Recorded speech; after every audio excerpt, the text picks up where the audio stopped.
Before we start to talk about cyber, we're going to show you a short sort of fun video just to get you thinking about identity and what it could mean.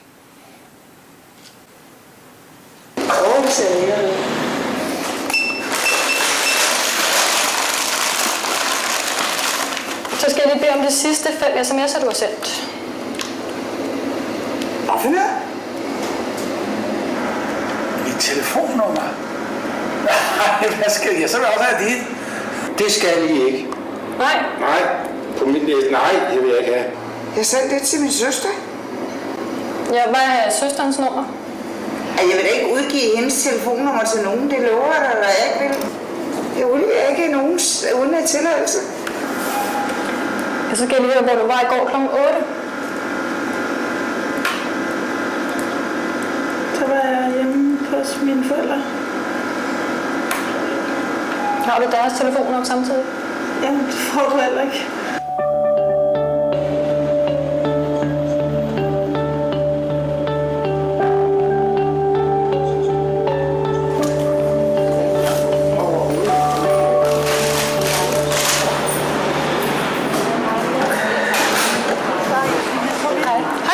Jeg går bare lige med jer. Nå, okay. Bare se, hvor I skal hen. Nå, okay. Det er lidt mærkeligt, det her. Nå, men vi skal derover. Ja, så er vi bare det.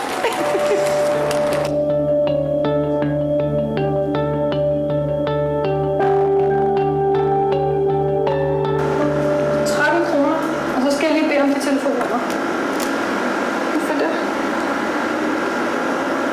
Jamen, det er helt standard herinde, for at give dig en bedre service. Det har jeg ikke lyst til at give.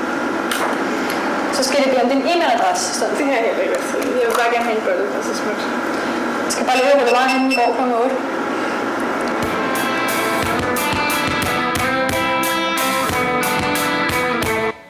I love this video because it reminds us there's so much under the surface, right, as we use it. And I am going to think very carefully about how I use Angry Birds in the future. All right, we're going to transition to our panel on cyber. So we talked a little bit, I think, about cyber. We talk about cyber PTSD, and note this is you're hearing it here first this term.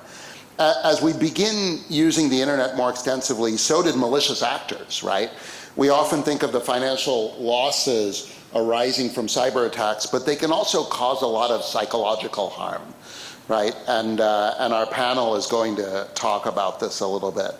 Cyber PTSD is a new term that's been coined to explain this trauma and the psychological damage that that victims can suffer.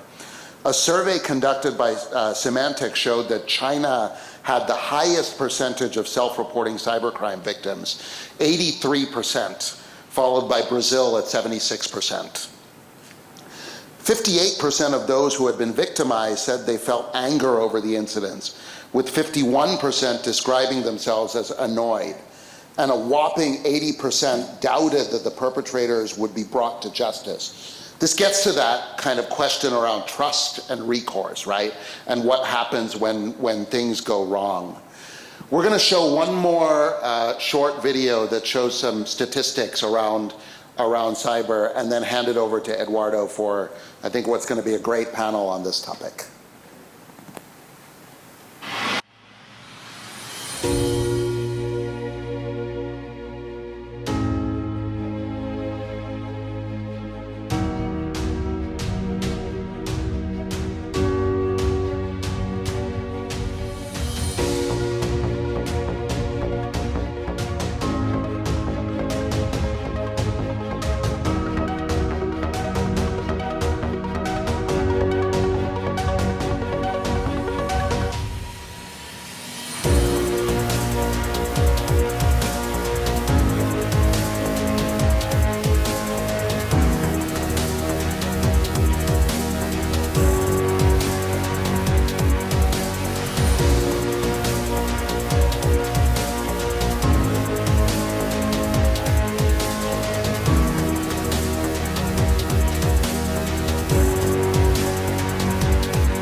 Eduardo? Panelists.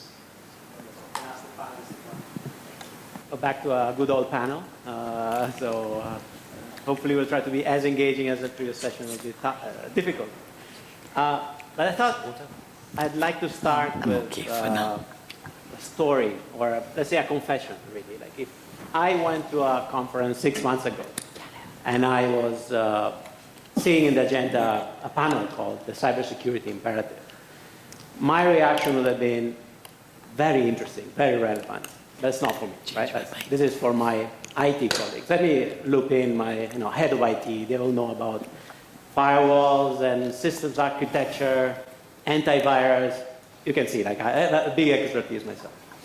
I would not immediately relate to it, but what I'd like to get into this panel really is, by the end of it, hopefully, try to see this theme as not something that is out there, is an IT, is a technology issue, but more is something that is relevant to responsible finance. That's the goal. It's an ambitious thing. It will take a while, I think, for us to get there. But I wanted to share how I got from essentially not being really interested in cyber and now moderating our panel on cyber. We were, actually Jaysher and I were on a series of calls with some of our partners talking about research, talking about pilots which we could do on consumer protection and whatnot. And this microfinance institution in East Africa, I won't name it, got back to us and said, you see, like all these things you're talking about are very important, but right now we have bigger problems to solve. And they basically went into discussing all this series of attacks that they've received. These are fairly small microfinance institutions that essentially got them into trouble. They had a third-party vendor that manages the software for the agent network that was hacked, that customer money was lost. They had internal fraud, and people within their system, they stole money, and people got to know about it. They had all kinds of hacks that happened at the customer level, and this bubbled up. People started talking about it, and this became an issue for them. And I asked them, so what are you doing about it?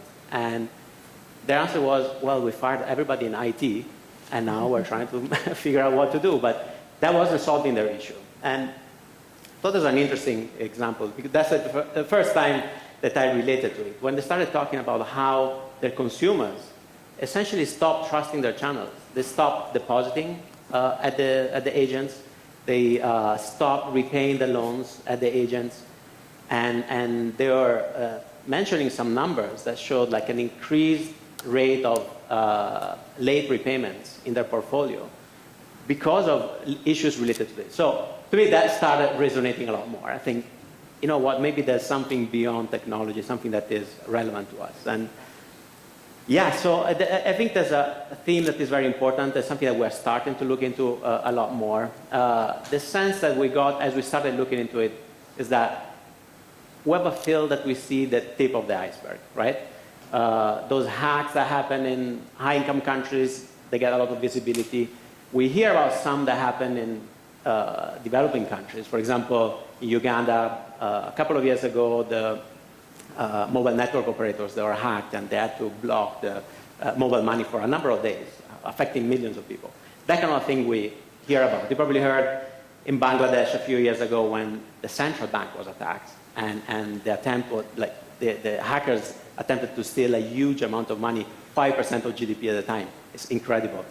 But the thing is, these kind of things, they bubble up to, and we know about them. But it feels like there are lots of other instances, like the one from the microfinance institution, we don't hear about. And we should be talking about more. So we wanted to get into this conversation, and we realized that this is a theme that we need to cultivate from the bottom. We have a lineup of speakers here that has expertise in bringing together these issues around cybersecurity and on inclusive finance from different angles. Let me go a quick round to introduce them, and then we get into the panel. We have, starting Francesca, starting from you, head of the Cyber Peace Institute. This is an institute based in Switzerland that essentially helps vulnerable communities with the threats in the cybersphere. Lata, many of you, if you're into cybersecurity, you'll definitely know about her. She's a vice chair of the Global Commission for Stability in in the cyberspace. And also she's known in India as one of the architects of the India strategy for cybersecurity. Great to have you here on the panel. Thank you. Leon Perlman is a consultant in the cybersecurity space. He was the founder and head of the Digital Financial Services Observatory, which had a focus on cybersecurity at Columbia University. And also he led the working group on cybersecurity at ITU. And finally, Nancy, she's the head of the Licensing Authorization Authority at the Central Bank of Ghana for FinTech and Innovation, right? I probably mixed up a few words there, but I think that's about it. Great panel. Francesca, I wanted to start with you. You have as a mission in your organization to go and help vulnerable communities. I wanted to get a sense on whether you think that actually this idea of only seeing the tip of the iceberg is true, and what are the types of threats and risks that you see in these communities that we may not think about? Thank you so much, and thanks a lot. I'm extremely glad to be here, and I'm extremely glad that we are part, let's say, of the second day, Designing Responsible Futures, because I love the introduction talking about like how old risk and new risk are getting together. And to answer to your question and about the tip of the iceberg, I would like to make a couple of considerations coming exactly from the great last session. I worked before many years at the UN and at the World Economic Forum. The World Economic Forum was working specifically on the Center for Cybersecurity and the link basically with the Global Risk Report. And what I always appreciated about the Global Risk Report is that they put risk in context and they explain how they interact with each other. And for example, I mean, it's interesting, the question that was asked about what we need to solve tomorrow. Because when you read the latest report from 2023, both with like the 2 years timeline and the 10 years timeline, in both cases you have like first place climate risk and then cybersecurity risk. And I think one of the challenges that I see is that good that we acknowledge this in this community, but we need to bring the message out there.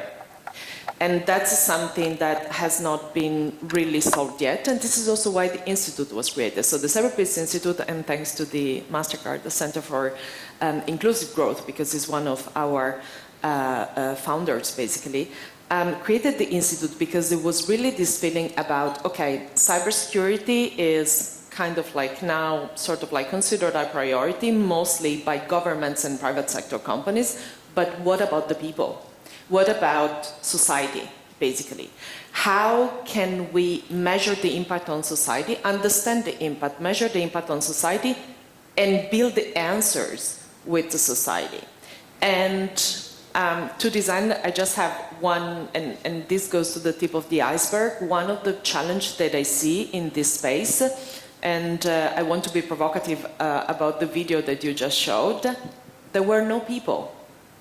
One of the challenges that we found when we created our website was that most of the stock images that you find online are exactly like the video that we've seen. Amazing, great data, but where are the people? And that's one of the problems, because these days we've talked about low-income users, farmers, women. Did you see them on the video? Did you see them in most of the website, on most of the reports that are talking about cybercrime or about cybersecurity? No. And this is, I mean, I think I love it when we said cybersecurity is an imperative. Yes, but it's also a shared responsibility. It's not just an imperative. And I think that there's a role to play there. So the part of the iceberg that we don't see is exactly how people are affected. And I mean, I just wanted to bring some practical examples. One of the reasons why this was created, as I mentioned, was like to basically care about the most vulnerable. And when we started the institute, great timing during the pandemic, we were faced with what means to be the most vulnerable. And I'm glad that the healthcare sector was mentioned before, because, for example, the healthcare sector, we immediately identified it as the most vulnerable because, I mean, due to the pandemic, they were like heavily under stress, heavily targeted. And what we started asking ourselves, we were looking into big cybercrime. I mean, WannaCry 2017 taught us a lot, but not enough. And so when we started looking at that, we were finding data and damages and cost. But then we started asking ourselves, but what it means when an hospital gets attacked? What it means when civil society organizations that are working in developing countries, bridging the last mile with populations, are attacked? How many vaccines cannot be delivered? How many ambulances redirected?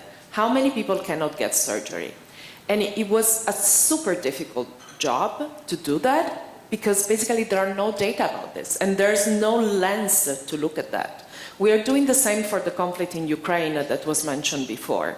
There's a big discussion about that there's no big role played by cyber, or at least not the role that experts were waiting for in the current conflict.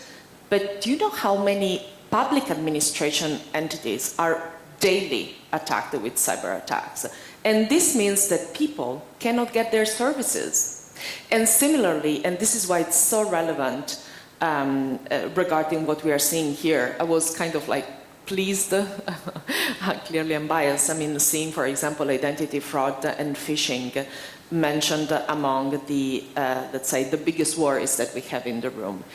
And the problem that I see is still that we're talking about the numbers, but not what this means. For low-income countries means that people not get the wages, but people that live on a day, which means that they are without money. If we get impacted, I'm sorry to say, okay, we have to deal with the bank, we have to deal to get back the money, but I mean, what it really means for us, the impact. For these people means not having the living out of the day. When we talk about the data breaches and the privacy concerns, how this differently impact women and men, for example.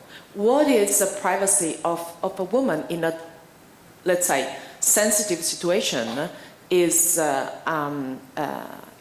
impacted compared to the one of a man? We need to face this, and the gender panel was great yesterday, but still we don't have this lens. So let's say the tip of the iceberg that we see, and for example, we have a specific program, I can talk about it later, where we work with the civil society organizations active in developing countries and in humanitarian context. And I asked some, I mean, I checked internally, we have, for example, we are assisting 6 civil society organizations that are working in poverty alleviation in developing countries and working on different, let's say, type of responsible finance services. And they see kind of like an increase in sophistication, volume and impact of the attacks when it comes to phishing, when it comes to business email compromise, ransomware. I mean, again, I can give you the data, but the problems that they see is that due to the, let's say, the interconnection of the risk that we were mentioning before, and due to the particular situation in those countries, so low tech infrastructure or all the tech infrastructure, low literacy, and I mean, different interaction, I would say, let's put it in this way, with the different institutions and also the famous, let's say, ecosystem of collaborations that maybe is not that advanced as in other countries, means that same number of attacks have a completely different impact. So I just want to pause here just to give some thoughts for reflection to start the discussion. No, thank you, Francesca. There's a lot of interesting thoughts there. A couple that pop up to my mind is, one, it looks like nobody is, no consumer is too marginalized or remote to be fully safe from these type of risks. And And beyond that, it looks, the second point I think that you made very strongly is it's not all about technology, right? Like technology is just one element, it's the one that obviously plays a role. It's not all about it. I think it would be great also to delve more into that as we think about possible solutions. That would be what you talk about later on. Maybe next I'd like to go to you, Nancy. Ghana is known as made great progress in digital financial services and adoption and financial inclusion. The digital economy more broadly seems to be on a path of growth, which has been celebrated a lot. But the flip side is that these types of risks that we're talking about are also emerging. I wanted to get a sense from you, thinking about the market where you operate, where you're a regulator. What are the risks that you see that are affecting communities, vulnerable consumers? What are the key ones that you think we should be aware of and you're prioritizing as a regulator in that country? Thank you very much, and it's such an honor to be here among such important panelists, and I'm having a wonderful time since yesterday and the previous day. The discussions have been very, very engaging, so thank you so much. From our perspective, from the Bank of Ghana, since from about 2014, the central bank has been having discussions on cybersecurity, and of course, we had such an audacious ambition to ensure that we increase financial inclusion to about 85%. And with such a goal, that also means that whilst you're growing positively towards your goal, there are also negative effects that could come out of that, and one of it being cybersecurity threats, which will affect our goal towards our financial inclusion agenda. And from where we sit as regulators, we're seeing that though we've been able to inch very closely to this target, we're also seeing a lot of complicated cybersecurity attacks and risk. And so we see that a lot more Ghanaians are using mobile money. I'm not sure whether most of us have heard of that. So though in the West you have very well-developed formal banking structure, your online banking is working, is amazing, is great. From our end, we see more citizens having mobile money wallets on their phone. So a Ghanaian will just pick a phone and then they're transacting financial services directly from either their mobile money wallet into their bank account, or from a bank account into a mobile money wallet, using that for payments. And now we're even seeing that there's some value addition services. So we're seeing even insurance services coming into the play. We're having savings products also coming into the fray. And then we're seeing people also developing products that are meant to target persons behind the last mile, because that is the focus of the central bank. And this is really exciting for us as well. But some of the risks that we're seeing specifically, we're seeing a lot of people having their accounts being compromised as a result of cybersecurity threats. So you realize that people's accounts are either the details may be stolen by somebody, and that person will transact a certain transaction on their number or their account, and we haven't that complaints as well. We're also seeing instances where even SIM swaps, I don't know if it's common to anybody here, but for SIM swap, what we see is that you will have your mobile phone all right, but it will go off for a couple of hours or a couple of days, and during that period, somebody else is you, and that person is transacting financial services with your details, and by the time that you're able to come back online, you realize that your bank account may be depleted as a result of that, and we're getting a lot of those complaints as well. And so for us, we have taken a very strong step towards addressing cybersecurity and cybersecurity attacks. So even with us in the Bank of Ghana, well, as a country, nationally, we have developed the cybersecurity strategy. And in 2020, we enacted the cybersecurity law. And out of that, we've also been able to establish the Cybersecurity Authority, and which works independent of the central bank, but we work collaboratively, and even more in-depth in the central bank as well. We also have our own internal directive on cybersecurity, and so for any entity that wants to participate in our digital payment ecosystem, you will also have to have a cybersecurity policy which is akin or in line with the expectations of the Bank of Ghana. So at least we ensure that cybersecurity is taken seriously and is made a component prerequisite of any entity that wants to participate within our space as well. Thank you. And a quick follow-up question. You talk about many of these risks that are affecting consumers.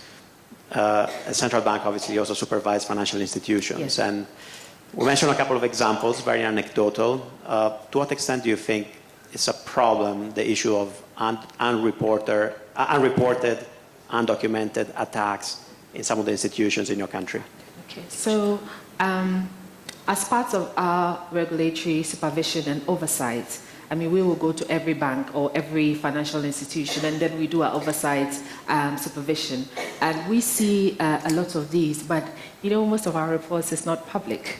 Should we publicize a supervision report, that means that we are actually eroding the trust that we have in the ecosystem, and so it is managed differently.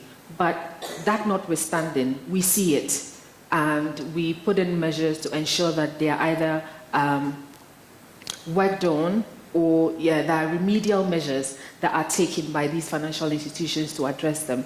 And this is for the traditional banks. And you know that within our ecosystem, we also have, we go down to our payment service providers, who mostly are fintechs. And so when we do our oversight supervision with them, in fact, how we even address that is that before you even get into the ecosystem, we have very strict requirements for cybersecurity. So at entry level, we are attacking it.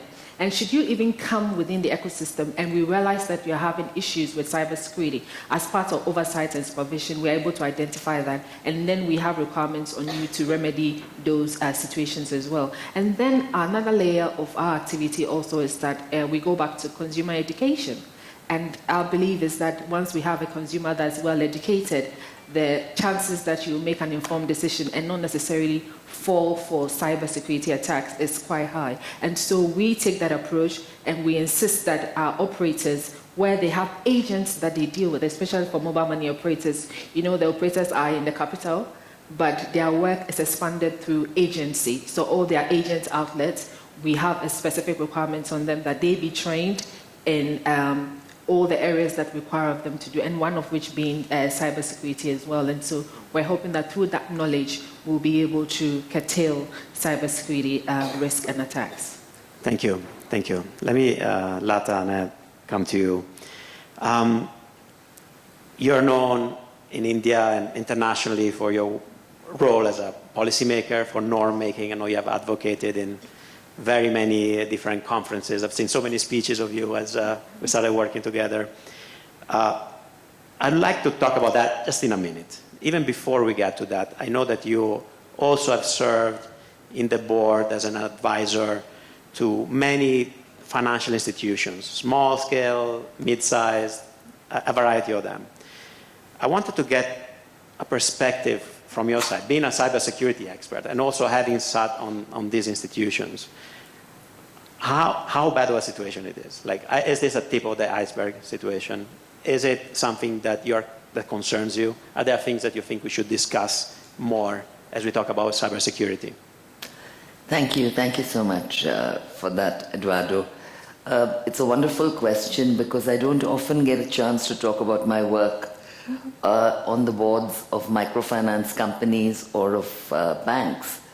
You know, in the case of microfinance, there are specific risks and problems, definitely, because one stems from the fact that you're really catering to a very, at least at certain levels, low-income base, you know, and what that brings with it is a lot of digital illiteracy, if you like, because these are not people who are used to technology. You know, these are, for instance, to give you an idea, one of the companies I was involved with, the minimum loan was less than $10. and it seems very little, but it was actually enough for that person to start something small, and by and large, I would say it was in the neighborhood of about 5,000 rupees, 10,000 rupees, going up in incremental stages to about 100,000 rupees, depending on what business they wanted to start. Some of them just wanted to start a small home manufacturing business. Some of them wanted to open a tailoring shop. Somebody wanted a kiosk from which they could sell vegetables rather than selling them off a cart. This is the kind of customer base you must look at in a developing country. And there is a fear of technology in many of these people, and they really are worried about how are they going to use this technology. If you tell them, we'll give you a card and you can draw money from an ATM, they don't know what you're talking about. So, but there are solutions for these problems, and that's what we tried to implement in our company, which grew from a small microfinance company to one of the largest in India at one point. And, one is you build a supportive ecosystem on the whole for these people. How do you do that? You do it by giving them simple digital education, very, very basic, so that they don't shy away from technology. You do that by finding possible hybrid solutions to include the technophobes, if you like, though that's a very fancy term to use for somebody who really doesn't know how to use technology, and those without any access to technology. So we said, how can we do this? So we set up what we call centers within our organization, where in each locality, where we found we had a large number of customers, and we said, you can come there, our staff will be there, they will show you how to insert your card and how to take out your money. All you have to do is to bring your card saying that you're a loan holder and this is the amount of money you want to take out. And the good thing about that was we could also guide them in how to develop in a very small way their business plan. Say don't take out all the money you've borrowed at one go, because the tendency will be to spend it on other things and not to spend it on your business. So tell us what you're taking it out for and we will help you and tell you what you can do to save, how you can build up your business, etc. So these were the solutions as far as the microfinance companies were concerned. And it actually worked well, The second point I wanted to raise was about the banks. Now, banks are very well regulated in India because the Reserve Bank of India, which is the equivalent of your central bank, is essentially been laying down rules for banks for a long time. And they came to grips with cyber technology quite early on in the game. And they realized that cyber was the way banking would be conducted in future. It would be through cyber means or cyberspace. And so there's very, very strict regulations of what banks may and may not do, how they should protect the data of the clients, and so on. And they do have regulations also for microfinance companies, incidentally, but not as elaborate as for the banks. So having the Reserve Bank of India come in so early into the game of ensuring cybersecurity in banks, I think has been a great advantage for India, though the banks often resent the many restrictions placed on them by the central bank, or the Reserve Bank as we call it, the RBI. But I think it's a good thing, because there has to be regulation so that we can see it's a transparent system and people can see what is happening. Now, the reputational damage to either a microfinance company or a bank is always something that people are afraid of, and that is something which we have to consider. And so the risks are the common ones, data theft, ID theft, hacking, website defacing, the normal risks. And the implications are, of course, that people will shy away from digitization and concentrate on the risks and not the opportunities. So the idea is, how do we come back to the question of trust, which I understand you discussed at length in previous sessions. So you have to build trust in the organization, whether it's a microfinance company or whether it's a bank. So I hope this has been useful. Yes, no, definitely. You mentioned regulation, different types of regulation for banks and microfinance. Is that enough? Is that, what else is needed? Once regulation, we've seen many cases of good regulation, poor adoption, implementation of I think when we're talking about financial, cybersecurity, you also have to look at the whole question of the payment mechanisms that people are using more and more, Now even my vegetable seller tells me, "Madam, pay me by PTM. Why are you giving me cash?" And so they're almost demanding that you use these platforms, And so again, if you don't have proper safeguards built into these platforms, if you don't have proper data storage in these platforms, you'll run exactly the same risks. So I think these are the three aspects you have to look at when you look at financial cybersecurity. You will have to look at the banks, you'll have to look at the microfinance companies, but you also will have to look at these payment platforms. Thank you, Lata. Yeah. Leon, I get on to you. So as part of your work at ITU and also as part of your work at Columbia University, you have developed several toolkits and taxonomies to try identify the different types of risks that are emerging for consumers. I wanted to get a sense from you about what are these consumer risks, and even more importantly, how do you see them evolving over time with technology, the landscape continuously changing? Yeah. Yeah, thank you. Thank you, Eduardo, and it's a pleasure to be here. I just want to echo what everybody else says.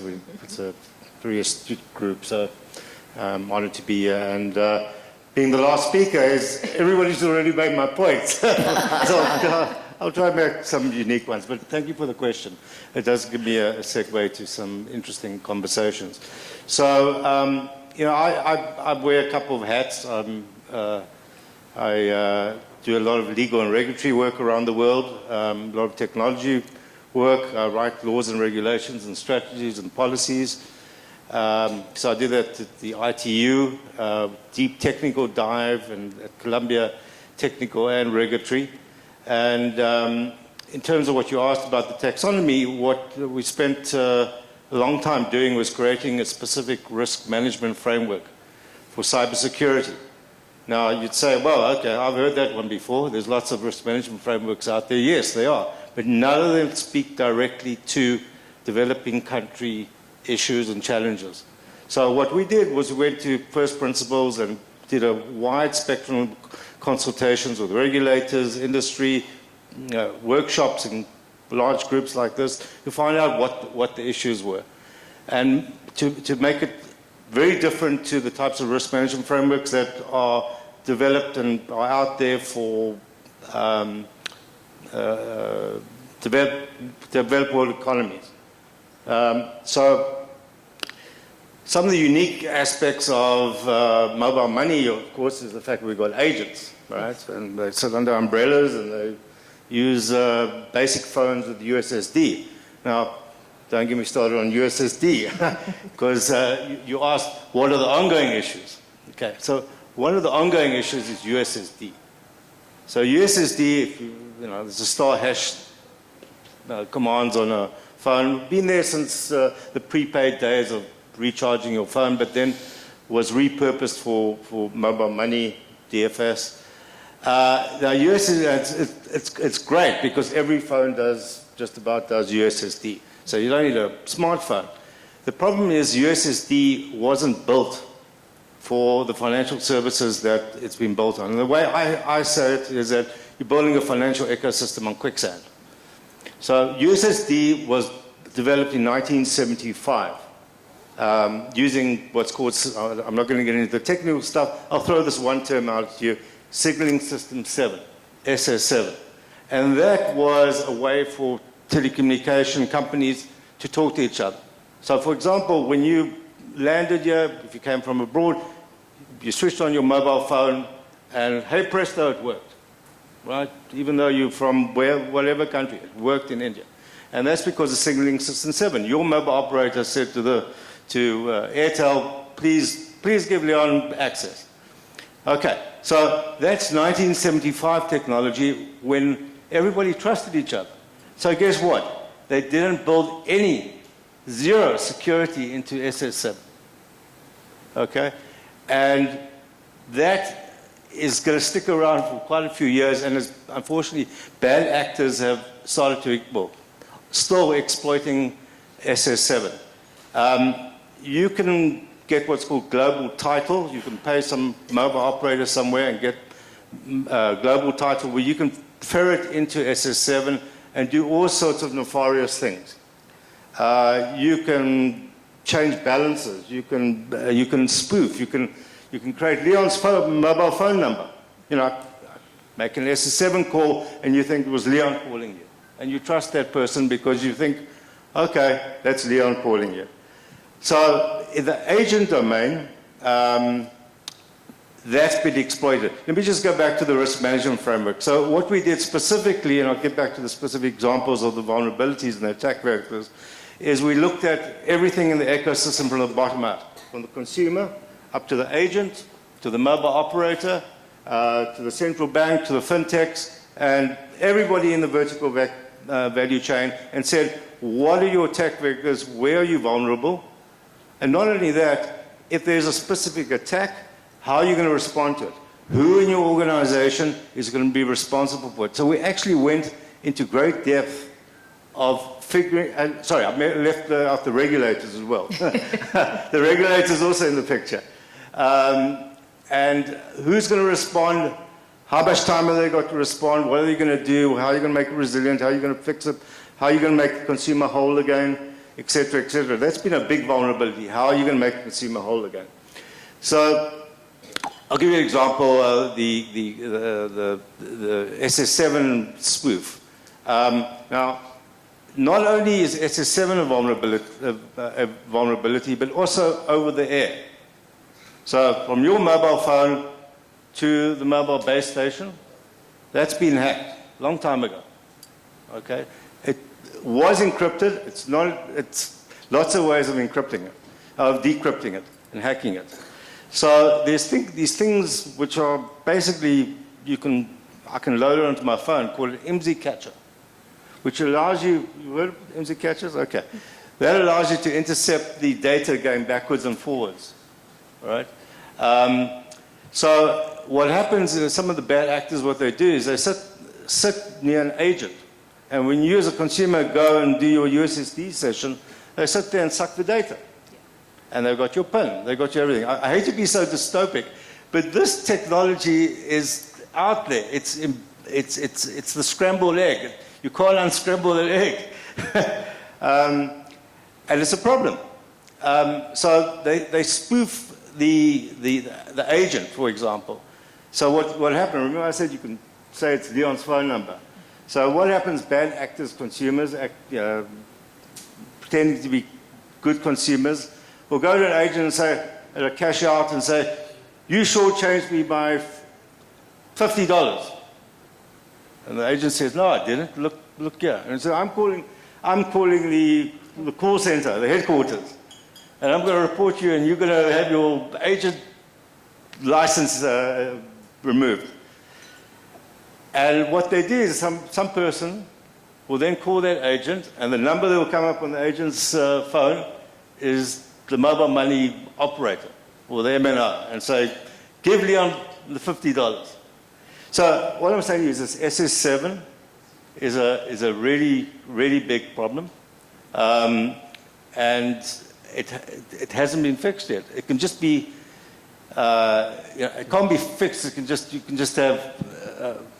That's interesting because what that brings to mind is the fact that we're talking about the new technologies and how those are introducing new risks, new problems. Yeah.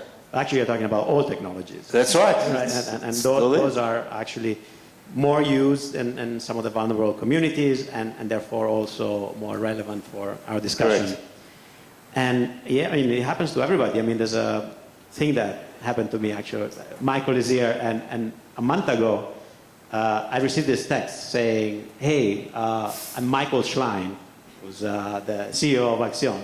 I need some help. I'm in a meeting. Can you send me an Apple gift card? And I just, it was random because just a few days before, I exchanged number with Michael. I never talked to Michael before. We exchanged numbers, and almost the same day, I received that text. And I responded, you haven't? And I said, like, Michael wants that? I mean, I went downstairs, and I think I responded, I said, I think I can buy it at CVS, which is this, so I actually believed it. I totally fell into it.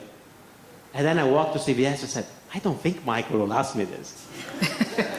And then so I called another person, another colleague, Esteban. He said, no, you're being scammed. I was really that close, right? And so here it's not technologies, people are a vulnerability, right? Like, and in this case, I think just the timing just was very odd. Social engineering, huh? Social engineering of some sort, yeah. And by the way, I received at least 3 or 4 other similar texts afterwards. I didn't tell you, yeah, so it's a thing. Anyway, little example of personal experience. I'd like to get into switch gear a little bit, and we talked about risks and how they're evolving, how they manifest themselves in vulnerable communities. I would like to think also a bit more about, okay, there are problems, we need to talk about the solutions, otherwise it looks like we don't complete the loop, right? And there are several solutions. One is that I heard, I'm reading in between the lines, is we need to focus more on people, we need to focus on education, there are vulnerable technologies, policy is an important one. And I read some interesting statistics as we look about policy. IMF statistics just from a few months ago. 56% of central banks do not have a national cyber strategy. 42% they lack a dedicated cybersecurity risk management regulation. So the risk management framework we're talking about, 42% lack that. 54% lack a dedicated cyber incident reporting regime. I think that's very important. Things happen, but they're not reported, so nobody knows about them officially. It looks quite an interesting area because, we are talking, we all know about it, but it looks like regulation policymakers have a long way to go. Lata, I'm getting to you. You're known as one of the architects of India's cybersecurity strategy. And I just wanted to get a sense from you. If you had to summarize a few of the key lessons that you have learned in India, but also beyond from your experience internationally, and you had to give those suggestions to other policymakers in this room, Nancy, for example, there are others as well from several countries, what would your suggestions be? Well, many of you must be wondering how a retired diplomat got so interested in cyber, and I have to tell you the story because it was when I joined the National Security Council as the Deputy National Security Advisor of India that I was given the responsibility of looking at what was happening on cybersecurity in India and building a kind of an architecture. So we came up with 3 recommendations. One was that we build a cybersecurity policy which should be published, which should be transparent, which should be debated. And we managed that in about a year's time. And the second was that we should determine how within the government cybersecurity should be addressed, right? So it meant consulting with about 10 to 15 departments in the government, ministries in the government, and intelligence agencies and so on, and the Defense Department, of course, and then coming up with an architecture that was acceptable to everybody. And believe me, that was one of the labors of Hercules. You know, it was incredibly complicated because there were so many egos and so many turf battles and things to take into consideration. And as someone said, nobody spent as much time giving lunch parties and doing diplomatic stuff as I did. So I had to exercise more diplomacy in this task than in anything else, you know. So that is one thing which is very important. You have to have coordination within your own government in order to come up with an effective architecture. And that is often the most difficult of all because people are very jealous. And now that cyber has become, well, at that time, you know, in 2011-12, initially it was regarded as something very esoteric, very technological, etc. But suddenly it became very sexy, you know. Everybody wanted to do cyber and nobody wanted to give up their particular piece of cyber. But then, so coming up with a solution that made everybody feel they were getting something substantive was very difficult, you know. That is one thing I would say.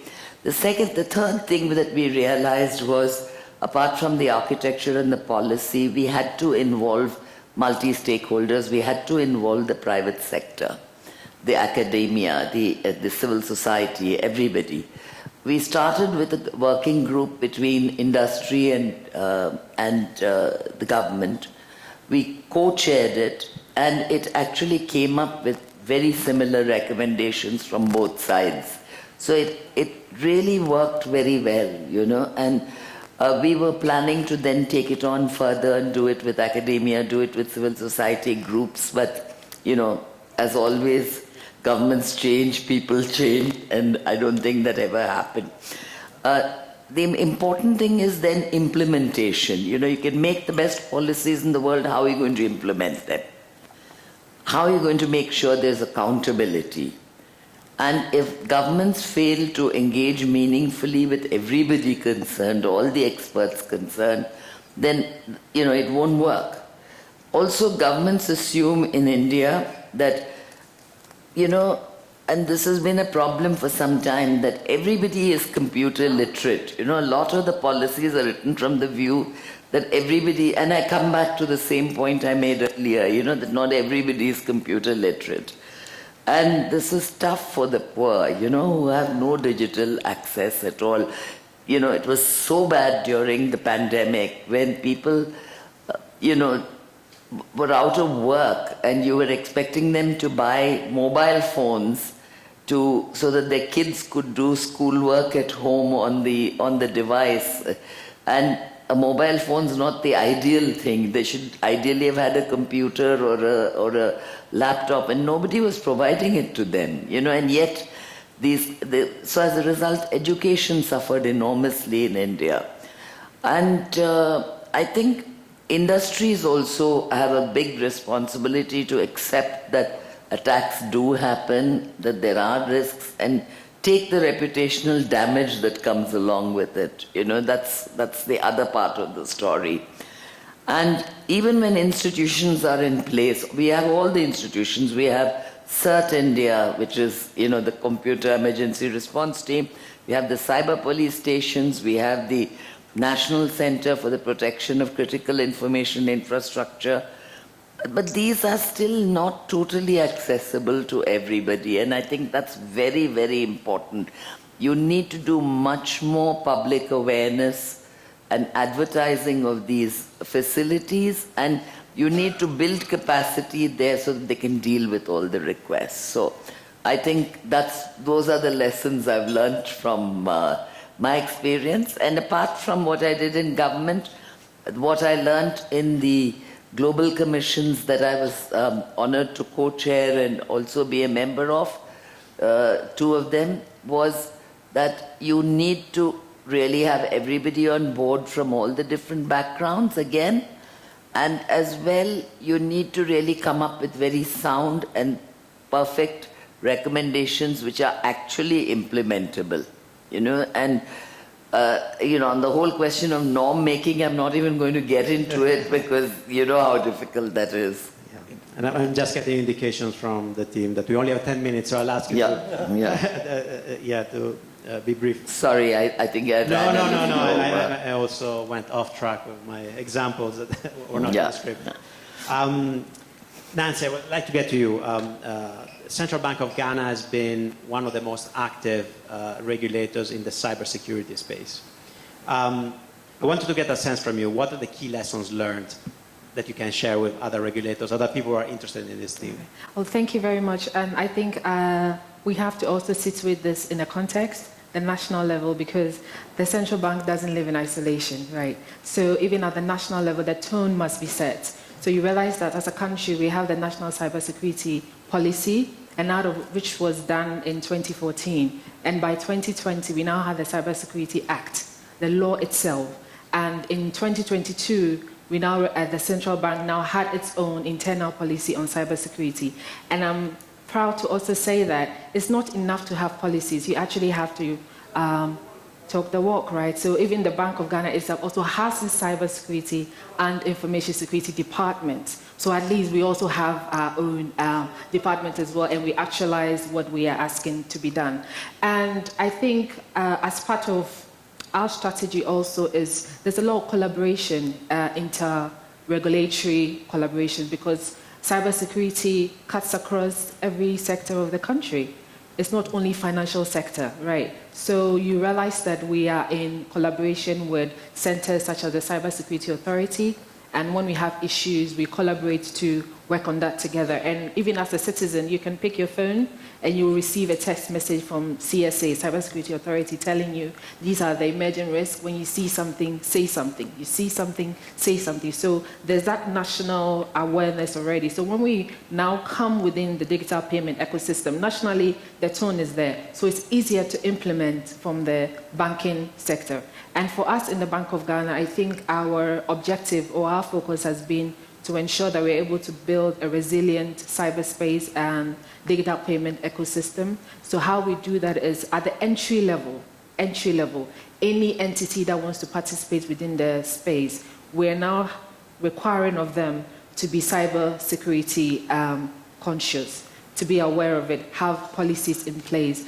And I have a process which I call the pre-licensing application process. So before I license any entity, I'm coming to your site. It's an on-site examination, pre-licensing examination, and we are checking all your platforms. We want to see whether you're conscious. You have put in the risk mitigation measures. You have put in the necessary tools to be able to arrest cybersecurity, even from the entry level, before you even come into the space. So those are some of the things out there. And quickly, I just want to add that one of the most emerging threats that we've also seen recently has been on illegal lending apps.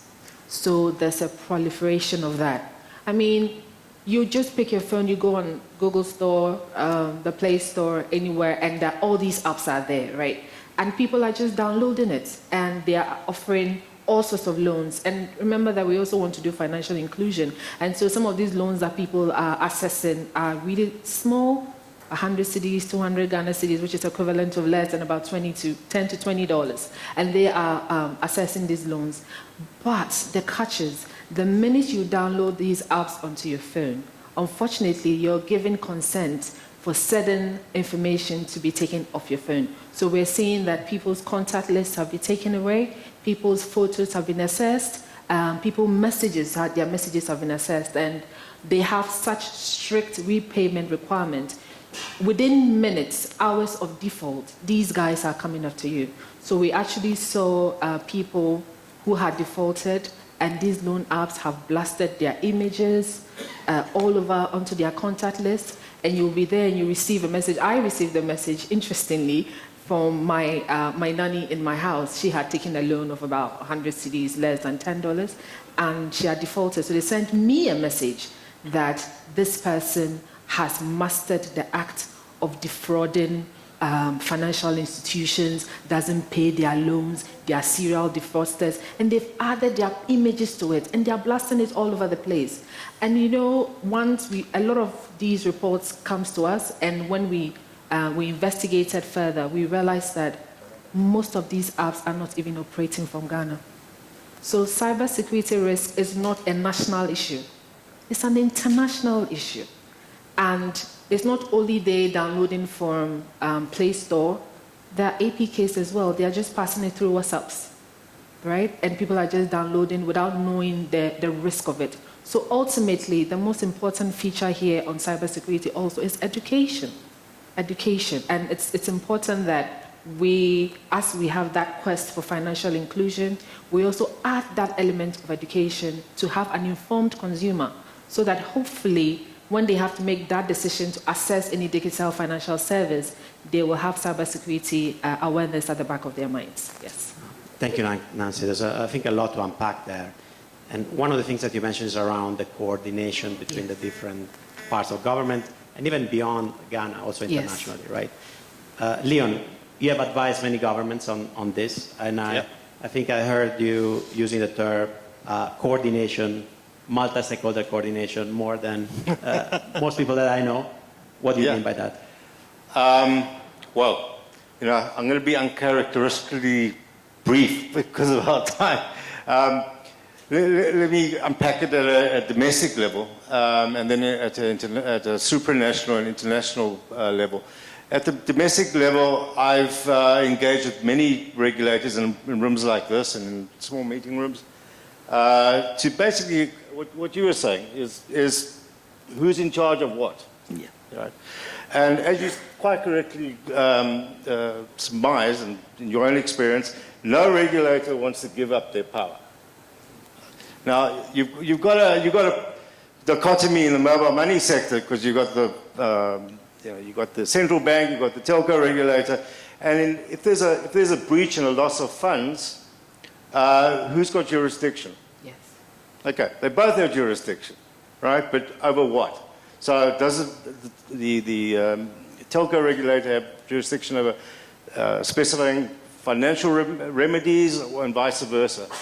And there's the conflict. I've sat in many rooms trying to mediate that conflict, and in fact have written quite a few MOUs between telco regulators and central banks where you do this, you do that, if there's a breach, if there's a problem, that's the procedure. No bickering, please. You know, I've taken it on the chin a few times because I've had to make some compromises, but the MOUs have been in place in a number of countries, and they work. So at a supranational level, let me just give you an example of, like, I mean, we're speaking of urgency. I mean, cybersecurity is, as you said, an international problem. There are nation states. Cybersecurity breaches is an industrial business. There are people in buildings all over the world who get up in the morning and their goal is to hack somebody and steal money. That's it. You've got to work and do your job. They've got to work and take your money. Okay. So you need that international coordination. So let me give you an example of, I think I pronounced it correctly, the not Marlboro cigarettes, Marlboro Convention on Cybersecurity for the African Union. That was passed in 2014.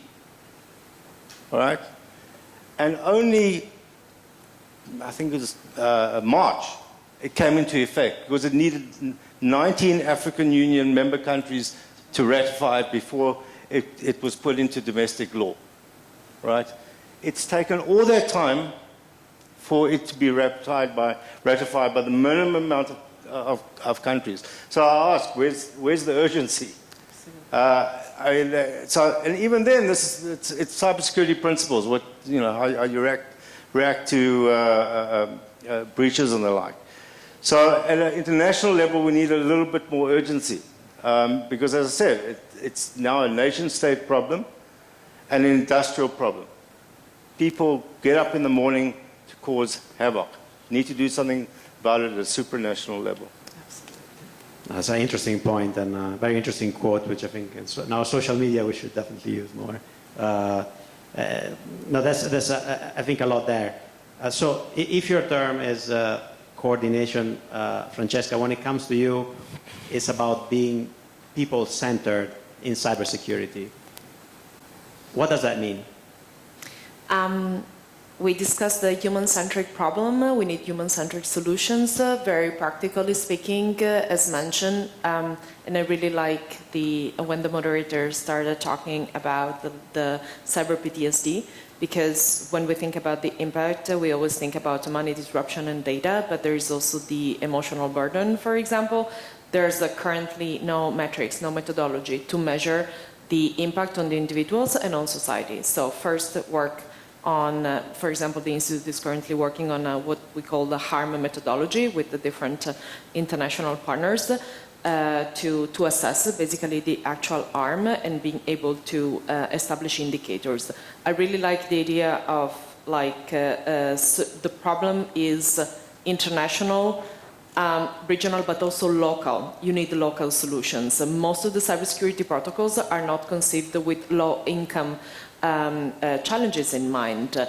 People are sharing phones because it's more cost-effective. Well, you're also sharing passwords and data, and cybersecurity protocols are not thought in this way. So we need to rethink that, and we need to find the solutions that are fit for context. Practical example, we have the program, the Cyber Peace Builders, by which we provide the cybersecurity for free to nonprofits, and we work via regional coordinators. Notably, for example, in Africa, we have a regional coordinator that is based in Kenya, because problems are international, but they're also very local. Third point, I did not mention when we were talking about risk, the spillover effect. And it's super important because when we think about spillover effect, we immediately think, let's say, into supply chain. Security is more from a technical point of view, but supply chain is also what is the supply chain of services that are enabling our society. And this goes from government to private sector to civil society, and therefore we need an ecosystem approach. How you do that? Again, we heard some interesting solutions. I would like to add another thing on the table, which to me is like a level up compared to education, which is building capacity. Because by building capacity, you build also long-term cyber resilience. Practical example in how we can do that, and also how we can do that in a multi-stakeholder way, but also breaking silos between communities. Historically, development communities and cybersecurity communities, two different worlds. Now, together with the World Bank, the Global Forum on Cyber Expertise, and the World Economic Forum, and we represent in civil society, we're organizing the first global cybersecurity, global cyber capacity building conference, bringing the two worlds together. It's going to be in Ghana at the end of November. I encourage you all to have a look at it. And it's the first time that we are trying to bring together critical sectors like the financial sectors, critical actors like civil society organization, discussing high-level policies, so to the point of policymakers, but also we wanted heavily one track that is specifically dedicated to solutions. What works and what doesn't work, specifically in low and middle income countries. So practical solutions that we are currently implementing. Thank you. I think we are at time. Yes, I'm seeing some nods. Thank you so much. I think I learned a lot. I hope that the next conference you go to, if there's a cybersecurity panel that you'll attend, that you'll think it's part of the responsible finance agenda as well. Please let's give a round of applause.